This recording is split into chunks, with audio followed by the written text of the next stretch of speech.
जी अस्सलाम वालेकुम, क्या हाल है? सब लोग खैरियत से हैं। ईरान के ऊपर अमेरिका के हमले के बाद ईरान के अंदर तैयारियां नेक्स्ट स्टेज पे चली गई हैं। अब ईरान ने कुछ फैसले किए हैं और आने वाले दिनों में इन फैसलों का कुछ ना कुछ नतीजा निकलेगा। ईरान की तरफ से फैसले क्या हुए ये हम आपको आज के वीलॉग में बताएंगे।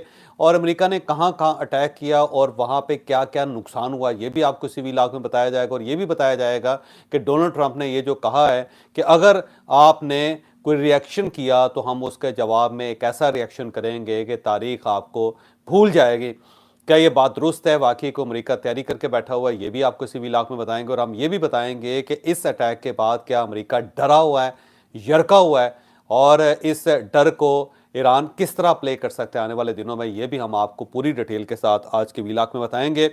और ये भी आपको बताया जाएगा कि अमेरिका ने हमला किया कैसे, किसका कितना कंट्रीब्यूशन था, और पाकिस्तान की हदूद इसमें इस्तेमाल हुई हैं या नहीं है, और दुनिया के अंदर किसी को कानो कान खबर इसकी क्यों नहीं मिली। ये सारी डिटेल हम आपको आज के विलाक में बताएंगे। और साथ साथ आपको ये भी बताएंगे कि पूरी इस्लामी दुनिया के लिए इसके अंदर लर्निंग क्या है। और इसी विलाक में हम आपको ये भी बताएंगे कि पाकिस्तान के ऊपर अल्लाह ताला ने कितना करम किया है, कितना फजल किया है। ये पूरी डिटेल आपको इसी वीलॉग पे दी जाएगी। लेकिन वीलॉग की तरफ जाने से पहले मेरी आपसे रिक्वेस्ट है कि चैनल को सब्सक्राइब जरूर कीजिएगा और ये जो बेल आइकन है उसको जरूर प्रेस करें ताकि नोटिफिकेशन आपको मिलता रहे। और ये याद रखें कि हर अच्छी बात सदका जारिया होती है। अगर आपको ये वीलॉग अच्छा लगे तो किसी न किसी के साथ जरूर शेयर कीजिएगा। और हमने अपना कॉलम 0 पॉइंट अब ऑडियो फॉर्म में लॉन्च कर दिया है। आप इस लिंक के ऊपर क्लिक करके अब हमारा कॉलम सुन भी सकते हैं। और साथ ही हमने आपके लिए एक व्हाट्सएप कम्युनिटी क्रिएट की है। आप अगर ताज़ा तरीन खबरों से वाकिफ़ होना चाहते हैं तो डिस्क्रिप्शन में जाके लिंक को क्लिक करें ताकि आपको ताज़ा तरीन खबरें मिलती हैं। सबसे पहले हम इस इंसिडेंट की तरफ जाते हैं। अमेरिका ने इंतहाई खुफिया तरीके से एक ऑपरेशन किया, ईरान की 3 न्यूक्लियर साइट्स के ऊपर अटैक किया। अब तक की जो इतलात सामने आई हैं उसके मुताबिक डोनाल्ड ट्रंप ने सिर्फ 6 लोगों को अपने इत्मीनान में लिया था और उन सबको ये कहा था कि हमने इस वीकेंड के अंदर ईरान के ऊपर अटैक करना है। और किसी को इसकी कानो कान खबर नहीं दी गई थी, बल्कि एक थोड़ा सा एक स्मोक स्क्रीन क्रिएट करने के लिए या ईरान को ईजी करने के लिए अमेरिका ने 3 खेल खेले। एक तो उन्होंने अमेरिका ने ईरान के साथ गुफ्तगू शुरू कर दी थी और ये गुफ्तगू जो थे ये बेसिकली उनके ईरान के जो वज़ीर ख़ारजा हैं उनके साथ हो रही थी। और उससे ईरान को ये तसल्ली होनी शुरू होगी कि अमेरिका जो है वो हमारे साथ गुफ्तगू कर रहा है तो इस टाइप का कोई एक्ट नहीं करेगा। दूसरा, ट्रंप ने 1 हफ्ते के बजाय 2 हफ्ते का टाइम दे दिया कि हमें तैयारी करने के लिए कम से कम 2 हफ्ते चाहिए। तो जब उसने 2 हफ्ते कहा तो पूरी दुनिया मुतमईन होगी, चाइना मुतमईन हो गया, रशिया मुतमईन हो गया, साथ साथ ईरान भी मुतमईन हो गया कि फौरी तौर पे कुछ नहीं हो सकता। और तीसरी, उसने डोनाल्ड ट्रंप ने ये किया, उन्हें इस किस्म की ट्वीट्स करनी शुरू कर दी थी कि इसराइल को बहुत ज़्यादा लॉस हो रहा है, ईरान जो है वो बड़ा मजबूत मुल्क है, गो उसका नुकसान हुआ है लेकिन ईरान बड़ा डटा हुआ है। तो उससे ये इंप्रेशन दिया जा रहा था कि डोनाल्ड ट्रंप ईरान की साइड पे झुकाव रखते हैं या ईरान को पसंद करते हैं। तो इन 3 किस्म के जो फंदे थे या 3 किस्म के जो झांसे थे उसके अंदर ईरान भी आया रहा और पूरी दुनिया भी आई रही। साथ साथ अमेरिका की तरफ से ये इंप्रेशन भी दिया जा रहा था कि हमारे जो B-2 हैं यानी बम्बर 2 हैं वो शायद इतने एक्सीलेंट नहीं है, और जो हमारा बम है जिसका वजन ज़ाहिर है 30,000 पाउंड है, वो भी शायद इस साइट को, न्यूक्लियर साइट को, जो फर्दों की न्यूक्लियर साइट है उसको तबाह ना कर सके। तो एक इंप्रेशन ये भी दिया जा रहा था। और साथ साथ मीडिया के अंदर ये खबरें लीक की जा रही थी कि जो अमेरिकन सीक्रेट एजेंसी है या CIA है और इसके अलावा जो दूसरी सीक्रेट एजेंसी है उन सब का ये कहना है कि ईरान ने कोई न्यूक्लियर प्लांट नहीं बनाया और ईरान जोहरी बम से बहुत पीछे है। ये जो खबरें आ रही थी इसने भी कॉन्फिडेंस में मुब्तला कर दिया था ईरानियंस को भी और साथ साथ इस्लामी दुनिया को भी। लेकिन फिर उसके बाद 6 लोगों के दरमियान जो फैसला था उस फैसले ने इम्प्लीमेंटेशन की शक्ल हासिल की। आज सुबह 2 बजे के करीब 2:40 के ऊपर ईरान के ऊपर अटैक हुआ। और ये जो 7 B-2 बम्बर्स थे, जो त्यारे थे, ये अमेरिका से उड़े और 18 घंटे का सफ़र करके, क्योंकि अमेरिका की जिस साइड पे ये मौजूद है वहाँ से ईरान तक पहुँचने में 18 घंटे लगते हैं उनको। 18 घंटे के बाद ये जो त्यारे हैं ये ईरान की हदूद में दाखिल हुए। और यूँ ही ईरान की हदूद में दाखिल हुए तो ईरानियन गवर्नमेंट का या ईरानियन स्टेट का जो तवज्जो थी उसकी, उसको बिटाने के लिए कुछ काम किए गए। एक तो सब मैरीन्स को एक्टिव कर दिया अमेरिका ने, साथ साथ उसने वहाँ से अपने मिसाइल्स एक्टिव कर दिए, मिसाइल्स वहाँ पे उड़ाने शुरू कर दिए। और जो ईरान है उसकी नज़रें जो हैं वो दूसरी तरफ चले गए। और जब दूसरी तरफ चलेगी और साथ ही जो दुनिया के वर्ल्ड रेडार्स हैं उन्होंने भी देखा कि शायद कोई गल्फ के अंदर एक्टिविटी हो रही है, जबकि उस तवज्जो बटाने का मकसद ये था कि ईरान के ऊपर अटैक किया जाए और दुनिया इस तरफ ना देख सके कि हम इस वक्त क्या करना चाहते हैं। दूसरा, इस ऑपरेशन को बहुत ज़्यादा खुफिया रखा गया था, मिनिमम कम्युनिकेशन थी, तैयारों की भी आपस में मिनिमम कम्युनिकेशन थे और जो ग्राउंड फोर्सेस थे उनकी भी मिनिमम इसके अंदर कम्युनिकेशन थी। अब जो ताज़ा तरीन इतलात हैं उसके मुताबिक, बल्कि उनके सेक्रेटरी दिफा का ये कहना है कि इस जंग के दौरान 145 त्यारे अमेरिकन जो हैं उन्होंने एक्टिव रोल अदा किया। फिर उनका ये कहना है कि 7 B-2 जो बमर त्यारे हैं वो इसके अंदर इस्तेमाल हुए। साथ उनका ये कहना है कि जनाब हमने जो इनकी जो मेन साइट है जो फर्दों के अंदर है उसको हमने B-2 के ज़रिए, यानी जो बम्बर त्यारे हैं और जिसके ऊपर बहुत ज़्यादा इनका पे लोड होता है और जो 30,000 पाउंड का है वो हमने इस्तेमाल किया और उससे वो पूरी साइट उड़ गई। क्योंकि ये जहन में रखें कि ये फर्दों की जो साइट है ये तेहरान के कुम के करीब है और कुम तेहरान से ज़्यादा नहीं है दूर, यानी कि अगर आप तेहरान से निकलें तो कुम पहुंचने में आपको 1.5 घंटा लगता है और उससे 20 किलोमीटर के फासले पे फर्दों की ये साइट थी और ये पहाड़ के अंदर टनल खोद के बहुत गहराई के अंदर बनाई गई थी और ईरान का ख्याल ये था कि इसके ऊपर अटैक नहीं हो सकेगा। तो अमेरिका के बकौल हमने अटैक किया और पूरी साइट हमने उड़ा दी, अब वहाँ पे किसी किस्म की कोई न्यूक्लियर एक्टिविटी वहाँ पे मौजूद नहीं। दूसरा जो इनकी साइट्स थी वो इस्फहान है और इस्फहान के अंदर भी बहुत बड़ा न्यूक्लियर प्लांट था, इसको अमेरिका ने अटैक किया, लेकिन इसके ऊपर टॉम हॉक मिसाइल मारे गए हैं क्योंकि ये साइट इस गहराई में अंदर नहीं थी कि इसके ऊपर B-2 के ज़रिए हैवी जो असला है वो इस्तेमाल किया जाए या बारूद इस्तेमाल किया जाए जो 30,000 पाउंड का वज़न है, जो पे लोड उसका है। तो वहाँ पे इन्होंने, और उसके बाद तीसरी जो इनकी है वो नतन्स है जगह और ये बिल्कुल तेहरान के साथ है, इसके ऊपर भी मिसाइल मारे गए। अब अमेरिका की तरफ से ये क्लेम किया गया और अमेरिका ने इसको तस्लीम किया और इस पूरे ऑपरेशन का नाम उन्होंने रखा था मिडनाइट हैमर और इसके तहत उन्होंने कहा कि ये हमारा इंतहाई खुफिया और सबसे बड़ा ऑपरेशन है। अमेरिका ने क्लेम किया है कि ये हमारा सबसे बड़ा ऑपरेशन है क्योंकि इसके अंदर जो हमने असला इस्तेमाल किया इससे पहले ये हमने दुनिया में किसी जगह ये असला इस्तेमाल नहीं किया और इंतहाई खुफिया भी था।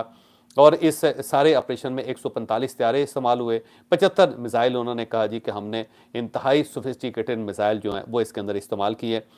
फिर उन्होंने, इनका ये कहना है कि जो इस्फहान है उसके ऊपर 2 दर्जन टॉम हॉक मिसाइल जो हैं वो इस्तेमाल हुए और उससे ये साइट भी मुकम्मल तौर पे उड़ गई।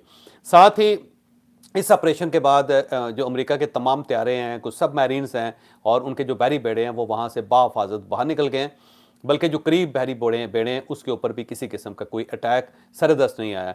अमेरिका ने यह भी क्लेम किया है कि जितने त्यारे वापस गए हैं वो सारे ईरानी हदूद से निकल चुके हैं और उनमें से कोई भी त्यारा हिट नहीं हुआ और ना ही ईरान ने उनके ऊपर अटैक किया।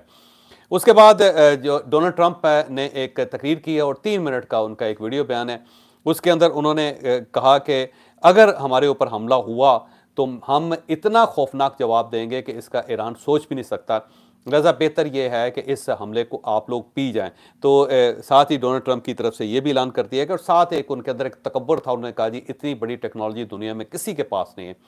मेरा ख्याल ये है कि जितनी भी दुनिया के सुपर पावर्स हैं उनको अल्टीमेटली इस किस्म का तकब्बर ही मारता है। आपको याद होगा कि सोवियत यूनियन जो है ना वो बड़े तकब्बर के साथ इसी तरह दुनिया के मुख्तलिफ मुल्कों के ऊपर हमला करता था, अल्टीमेटली वो सारी पावर ख़त्म हो गई, सिर्फ एक रशिया रह गया। अमेरिका जिस तरफ जा रहा है अल्टीमेटली इसका नतीजा भी वही निकलेगा।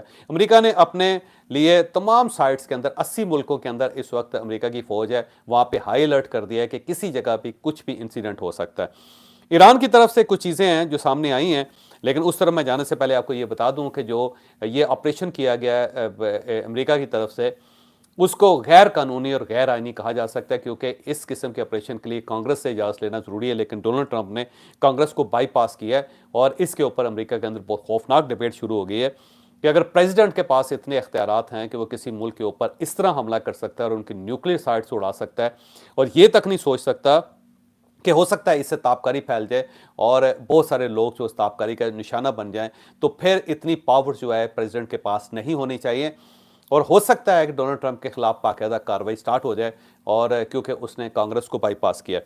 फिर वो जो धोखा दिया गया है 2 हफ्ते का, मेरा नहीं ख्याल कि अमेरिकन जो अखलाकियात है वो इसको कबूल करेगी कि इस तरह प्रेसिडेंट धोखा दे के किसी और मुल्क के ऊपर हमला कर दे। और फिर ये जो चीज़ निकल रही थी कि वहाँ बाकायदा कोई इस टाइप का जौहरी प्लांट नहीं है कि वहाँ पे कोई एटम बम बन रहा हो, और ये अमेरिकन की अपनी रीडिंग थी और अपनी उनकी जो मुख्तलिफ जो उनकी एजेंसीज़ हैं उनका ये डाटा था।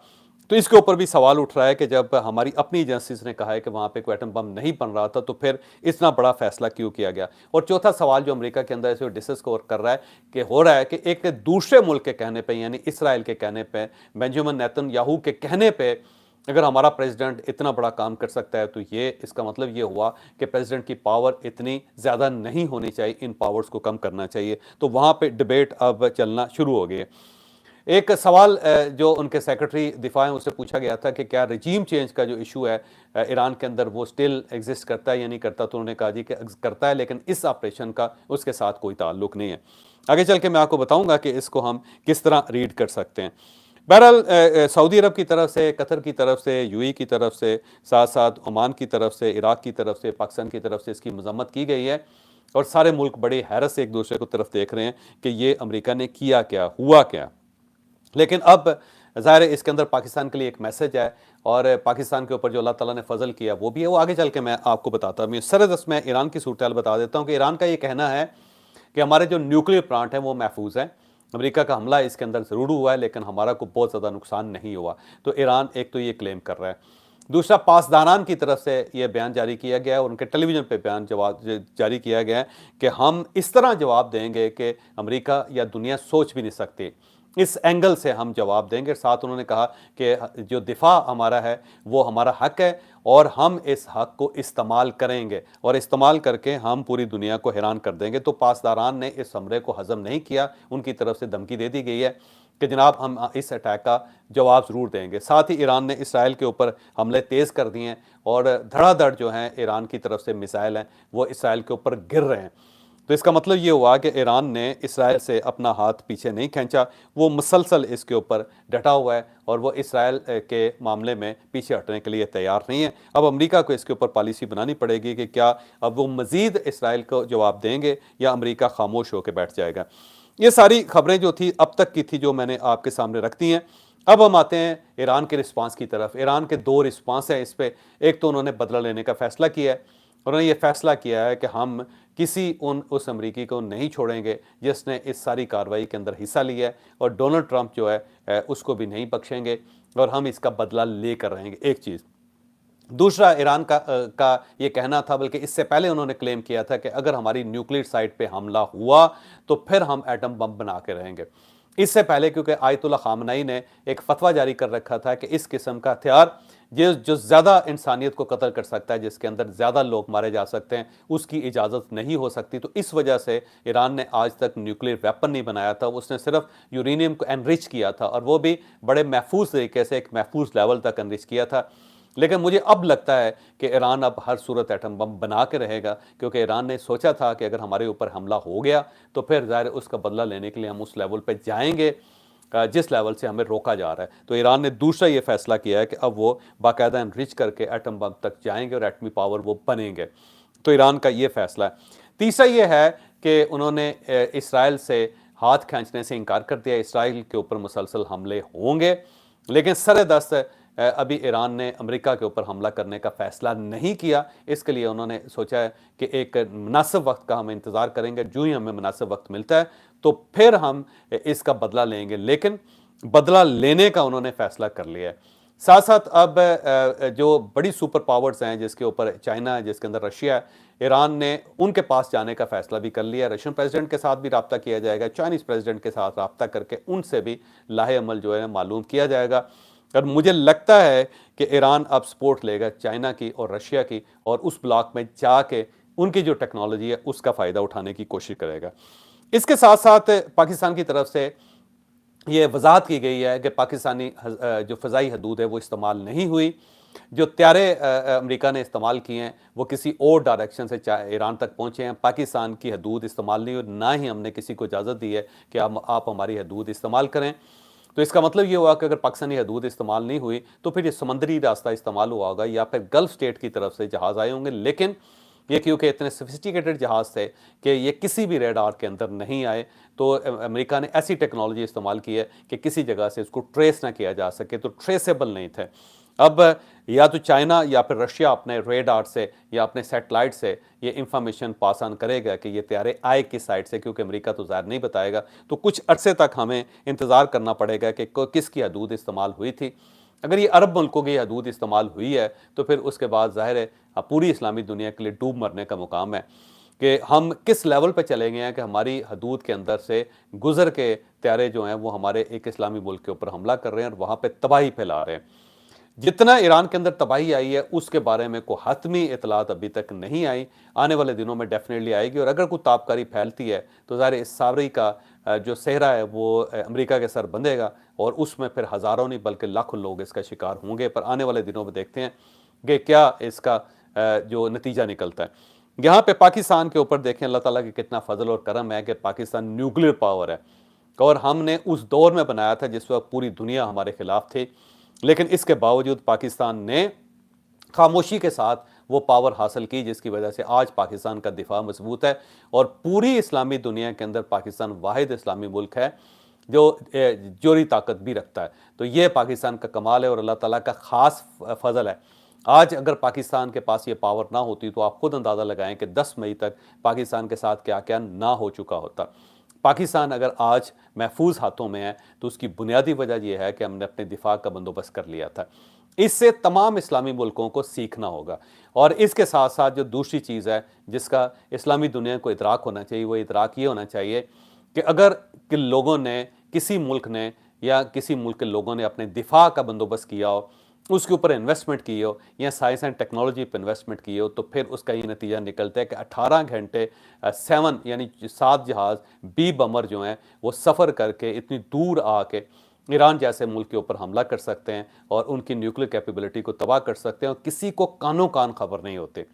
और फिर सारे इस्लामी मुल्क मिल के, बल्कि पूरी दुनिया मिल के भी अमेरिका का ये उस मुल्क का मुकाबला नहीं कर सकती। तो ये साइंस एंड टेक्नोलॉजी का और दिफा का कमाल है। तो आज शायद इस्लामी दुनिया को इस चीज़ का एहसास हो जाए और हम मुसलमान ये फैसला कर लें कि कम से कम हमने साइंस और टेक्नोलॉजी में उस लेवल पे जाना है कि कोई मुल्क जो है हमारी तरफ टेढ़ी आंख से ना देख सके। ये सब उस चीज़ का खमियाजा है जो हमने अय्याशियों में अपना वक्त ज़ाया कर दिया, और हमने ना साइंस पे काम किया, ना टेक्नोलॉजी पे काम किया, और ना ही हमने अपने दिफा पे काम किया। हमने खरबों डॉलर ज़ाया कर दिए हैं, और उन खरबों डॉलरों के नुकसान का ये नतीजा निकल रहा है कि अब कोई एक इस्लामी मुल्क भी ऐसा नहीं है जो महफूज हो, सिवाय पाकिस्तान के जोरी ताकत होने की वजह से। लेकिन इसराइल ये याद रखें कि यहाँ तक महदूद नहीं रहेगा। आज ईरान है तो हो सकता है कल टर्की की बारी हो, कल अगर टर्की की बारी हो जाती है तो फिर हो सकता है पाकिस्तान की बारी आ जाए।